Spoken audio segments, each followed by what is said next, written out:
Mengamati sektor manufaktur Ya, begitu ya Bu Henry, ini juga ya, terdapat narasi-narasi dari potensi ancaman deindustrialisasi dini. Kalau Anda melihatnya seperti apa sih? Sokongan apa yang kiranya perlu diberikan dari pemerintah kepada sektor manufaktur ini agar memang tidak terjadi deindustrialisasi dini? ya. Jadi gini, deindustrialisasi dini itu bukan terjadi sekarang. Sudah dimulai sejak 2007, bahkan 2005 awal. Jadi sudah sekian tahun. Dan kita lalai, pemerintah tidak memiliki strategi untuk menahan jangan sampai ada deindustrialisasi yang terlalu cepat ini. Bayangkan kita tahun 2000-an awal, itu kita masih memiliki share industri manufaktur terhadap kue ekonomi, terhadap PDB, itu masih di atas 30%, 32%. Terus menurun, dan sekarang ini tinggal 19% ya pada kuartal 1 2024. Jadi, dininya deindustrialisasi itu sudah terjadi sejak awal 2000-an, Mas. Ini yang sangat menyedihkan karena hanya industri manufaktur sebenarnya yang mampu menciptakan lapangan kerja yang terbanyak. Ya, karena industri turunannya akan sangat banyak. Kemudian juga yang kedua, industri ini yang akan bisa meningkatkan pendapatan masyarakat ini dengan lebih tinggi. Nah, sayangnya kita tidak demikian. Tadi dari data yang ditunjukkan dari 30,2% turun terus menjadi 19%, deindustrialisasi ini yang harus segera di-stop. Nah, sekarang ini kan deindustrialisasi itu baru ditahan dengan industri tambang dan turunannya dengan smelter, dengan hilirisasi di sektor tambang. Yang kita perlukan adalah tadi percepatan industrialisasi dengan kebijakan yang komprehensif sehingga kembali lagi ini naik dari 19, 20, 21 dan seterusnya. Karena waktu kita untuk menjadi negara maju, kalau negara maju itu 2035 berarti tinggal 10 tahun. Kalau itu adalah 2045 tinggal 20 tahun. Bayangkan 10 tahun lebih kita dari 2000 awal sampai sekarang 20 tahun ya. Itu kita justru menurun. Nah, jadi ini yang sangat mengkhawatirkan. Jadi kita tidak bisa memotret hanya sekedar kondisi kuartal 1 2024 yang kita senang karena ada pertumbuhan ekonomi yang positif dan share dari industri manufaktur ini yang meningkat. Tetapi kalau kita harus menganalisa time series perjalanan kita, perlambatan pertumbuhan ekonomi dari dekade ke dekade, dari tadinya 7 sampai 8%, 6,6 sampai 7%, 5 sampai 6%, kemudian sekarang itu bahkan hanya mendekati 5%. Itu karena tidak ada dukungan dari industri manufaktur. Jadi ini kerugian kita. Dan kalau tadi pertanyaannya, apa yang harus dilakukan? Semuanya, market nomor satu. Market diatur dengan apa? Tentu saja dengan kebijakan perdagangan, kebijakan fiskal. Kalau misalnya sekarang pemerintah Indonesia ya mencoba untuk melakukan kebijakan import substitution strategy. Mungkin kita udah bicara 20 tahun yang lalu ya.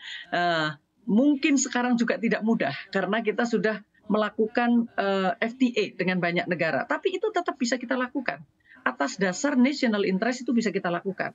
Bayangkan kalau kemudian ada industri-industri, mulai industri-industri kecil di daerah-daerah yang mereka menyediakan tepung tapioka, menyediakan tepung kelapa, menyediakan tepung rumput laut. Ini adalah awal untuk kita menggerakkan seluruh wilayah Indonesia ini melakukan industrialisasi berdasarkan kepada lokal komoditas yang mereka miliki. Tetapi pemerintah harus mendukung dengan kebijakan yang tepat. Jangan sampai sedang mendorong industrialisasi, tiba-tiba kebijakan perdagangannya mendatangkan impor dengan besar-besaran. Membuka impor tanpa menanyakan kira-kira produksinya berapa sih, gitu Mas. Nah, yang lain yang bisa dilakukan juga banyak. Investasi kita juga sangat banyak. Tetapi informasi tentang investasi tadi itu ada di mana, membutuhkan apa, yang kemudian akan menjadi peluang investasi bagi para pengusaha di Indonesia.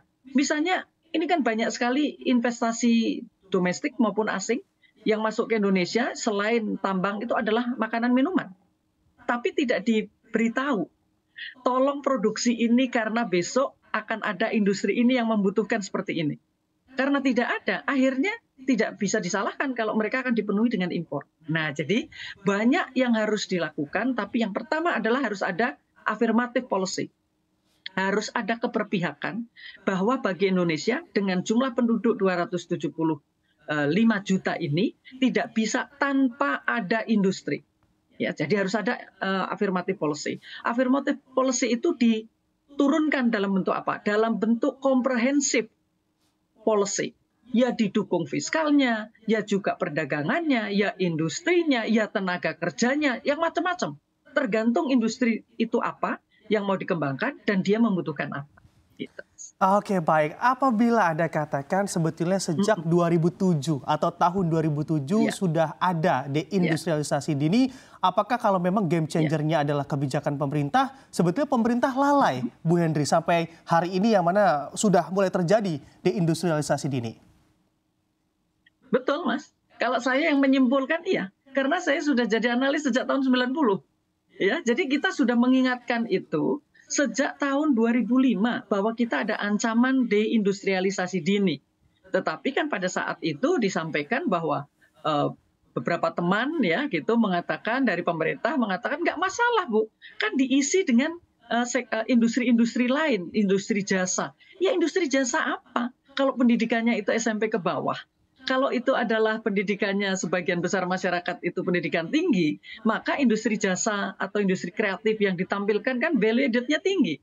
Tapi kita kan bukan begitu. Jadi kita harus membangun industri yang cocok dengan karakteristik masyarakat yang hingga saat ini 54%-nya itu masih SMP ke bawah. Nah, jadi tidak salah semestinya kalau kita segera membangun industri di daerah-daerah. Jadi import substitution strategy yang mungkin sekarang tidak populer ya dan kemudian diguyur oleh pemerintah. Selama 10 tahun pemerintah Pak Jokowi ini berapa membuat FTA, Free Trade Agreement, bahkan Comprehensive Economic Agreement, artinya menyeluruh. Kerjasamanya itu ya pendidikannya, ya perdagangannya, ya industrinya, ya semuanya. Tanpa kita tahu sebenarnya industri mana yang kita kompetitif dan mana yang belum. Sehingga sebenarnya kalau kita teropong gitu ya, Indonesia itu salah satu negara yang tidak punya pola di dalam industrialisasi. Ya, jadi sekarang ini sektor jasa meningkat, tapi bukan jasa dengan value added tinggi. Kalau kita lihat bagaimana pola dari China, dia mulai dengan pertanian. Pertanian yang itu dari tengah ya, dari gunung ya, terus kemudian ditambah teknologi, terus berkembang. Setelah itu baru industri berkembang dengan teknologi juga.